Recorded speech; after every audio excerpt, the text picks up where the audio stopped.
এটা ছিঁড়ে না কেন? হ্যালো গাইজ, আসসালামু আলাইকুম। আজকে আমি চলে এসেছি। আবার আমি হচ্ছে কি আমার দাদার খেতে হচ্ছে সবজি তুলতে যাচ্ছি। তো গ্রামে যেহেতু আসছি সেহেতু ওই যে টাটকা টাটকা শাকসবজি খেতে তো অনেক মজা লাগে। তো ভাবলাম দাদার হচ্ছে গিয়ে বাগান থেকে কিছু হচ্ছে গিয়ে শাকসবজি নিজে হাতে যেয়ে তুলে নিয়ে আসি।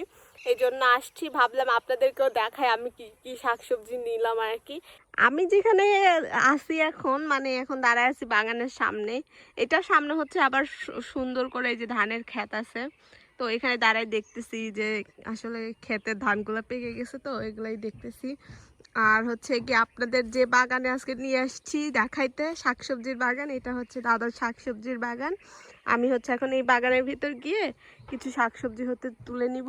বাগানটা হচ্ছে দুই পাশে, এক পাশে হচ্ছে গিয়ে এই যে এরকম চারিধারে হচ্ছে গিয়ে আবার কেটে দিছে, এখানে হচ্ছে আবার মাছ চাষ করে। আর এই পাশেও একটা বাগান, এই পাশেও একটা বাগান। এই পাশের বাগানে আসলে তেমন কিছু নাই, মনে হয় কোনো কিছু বীজ টিজ দাদা লাগাইছে আর কি।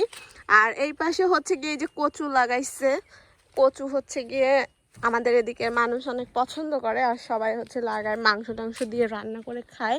আর ওই পাশে মূলত হচ্ছে মেইন যে তরকারিগুলো ওগুলা লাগানো, শাক আছে, বেগুন আছে, মরিচ আছে, মানে অনেক ধরনের শাকসবজি লাগানো। তো আমরা ওদিকেই যাচ্ছি। ওই যে যেটা বলছিলাম, এই পাশে আসলে ফাঁকা না, এই পাশে হচ্ছে দাদা লাগাইছে। এই দেখেন, এই যে চাল কুমড়ার হয়েছে, চাল কুমড়ার গাছ হচ্ছে অনেকগুলা। এই একটা হয়েছে, ওই পাশে হয়েছে, এদিকেও হয়েছে দেখলাম।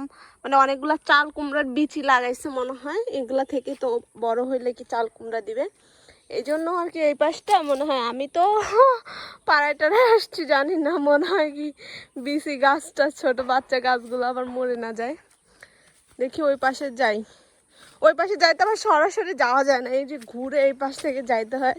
তো আমি হচ্ছে এই পাশ থেকে আসছি। আমার তো এটার ভিতরে পাড়া দিতে ভয় লাগতেছে, যে জঙ্গল। আচ্ছা, তারপরও সাবধানে সাবধানে যাওয়া লাগে। আমি হচ্ছে আস্তে আস্তে ক্ষেতের দিকে যাইতেছি। গাইজ, এই যে হচ্ছে আমার দাদার ক্ষেতটা, এখানে অনেক ধরনের শাকসবজি আছে। এখানে এক এক সারিতে মরিচ আছে, এক সারিতে বেগুন আছে, এক সারিতে লাল শাক আছে, আরও অনেক কিছু আছে। আমি হচ্ছে ওই মাথায় গিয়ে দেখবো যে কি কি গাছ অ্যাকচুয়ালি আছে। তো সাথে থাকেন, দেখতে থাকেন। দেখেন, এখানে একটা বেগুন, এখানে আর একটা বেগুন, অনেকগুলো বেগুন হয়েছে।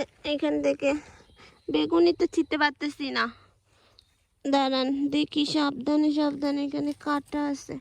এটা কিভাবে তুলবো? বেগুনই তো তুলতে পারতেছি না। এই যে, ও মা, তুলতে পারি না কেন? গাইজ, অনেক কষ্টের মানে বেগুনটা তুলতে পারছি। একদম ফোনটা রেখে দুই হাত দিয়ে জোর দিয়ে পরে বেগুনটা তুলতে পারছি, এর আগে কিন্তু পারি নাই। মনে হয় রোজা রেখে গায়ে একটু শক্তি কমে গেছে। আর এটা তো অনেক কাটা, ধরা যায় না এটা মূলত। এটা তুলছি, ভালোই হয়েছে। আমার বেগুন অনেক পছন্দ, বেগুন ভাজি দিয়ে ভাত খাওয়া যাবে। গাইজ, এখানে আরেকটা বেগুন পেয়ে গেছি। এই যে, এখন এইটা আপনাদের সামনে তুলে দেখাই, আপনারা আবার বলবেন যে আমি অকর্মা, কোনো কাজ করতে পারি না। ওমা, এটাও দেখি উঠে না, গাছ শুদ্ধ উঠে আসতেছে। ও মাই গড, গাছ শুদ্ধ উঠে আসতেছে কেন? এটাও কি পারবো না আপনাদেরকে দেখাইতে? গাইজ, এটা কিন্তু ছিঁড়ে ফেলছি মোটামুটি। দেখেন এটা কিভাবে ছিঁড়ছে, এটা কোনো ছিঁড়ারই হলো? এটা তো ছিঁড়তে পারতেছি না। পারছি গাইজ, ছিঁড়ে ফেলতে পারছি। দেখছেন আমার গায়ে কত শক্তি? হ্যাঁ গাইজ, দুইটা বেগুন ছিঁড়ছি এতক্ষণ বসে অনেক কষ্ট করে। এখন তো আমার বেগুন তো আর দেখতেছি না, আছে মনে হয় ওদিকে বেগুন গাছ আরো আছে, কিন্তু আমি ভাবতেছি এখন কয়টা মরিচ মরিচ তুলে। এই যে মরিচ গাছ, এইগুলা হচ্ছে সব মরিচ গাছ। দেখেন এই যে মরিচ, এই যে মরিচ, এই যে মরিচ, এই যে মরিচ। এগুলো কি বহুত পাকছে না কি হয়েছে আমি বুঝতে পারতেছি না, কোনগুলা কাঁচা আর কোনগুলা পাকা এগুলো তো বুঝতে পারতেছি না। একা একা আসা তো ঠিক হয় নাই, আম্মুকে নিয়ে আসলে ভালো হতো।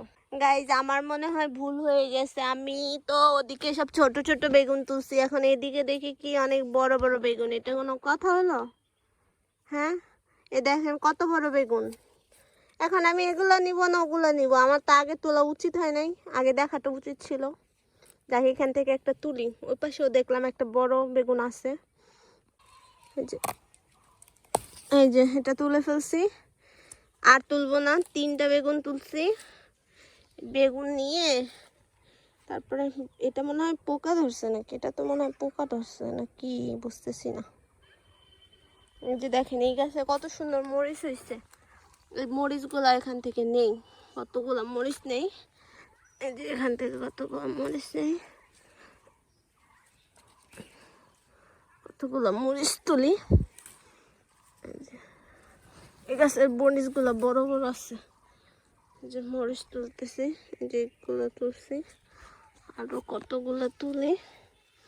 মরিচ তো কিছু নিয়ে যাওয়া যাবে ঢাকাতে মনে হচ্ছে, অনেক মরিচ হয়েছে। এই যে পাশের গাছেও বড় বড় মরিচ হয়েছে, দেখেন পাশের গাছেও বড় বড় মরিচ হয়েছে।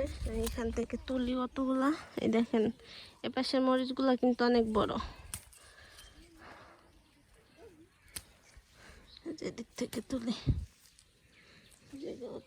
টোটাল এতগুলা হচ্ছে কি নিছি, 3টা বেগুন নিছি আর কয়েকটা মরিচ নিছি। আবার মানে টাটকা যেহেতু খাবো সেহেতু প্রতিদিন এসে এসে এক এক রকম সবজি নিয়ে যাব আর খাবো, এই জন্য আজকে বেশি তুলি নাই। 3টা বেগুন তুলছি আর কতগুলো মরিচ তুলছি, এগুলা খাই আজকে, আবার কালকে বা অন্যদিন এসে অন্যগুলো নিয়ে যাব আর কি। গাইজ একটা জিনিস দেখবেন আমার কি হয়েছে, দেখেন এই যে এইগুলা আমি নিছি আমার উন্নাতে, এই যে আমার উন্নাটা ছিঁড়ে গেছে, এটা কোনো কথা? আমি এই যে এরকম ভাবে সবজিগুলা নিতেছি। আজকে এ পর্যন্তই, ধন্যবাদ সবাইকে ভিডিওটা দেখার জন্য।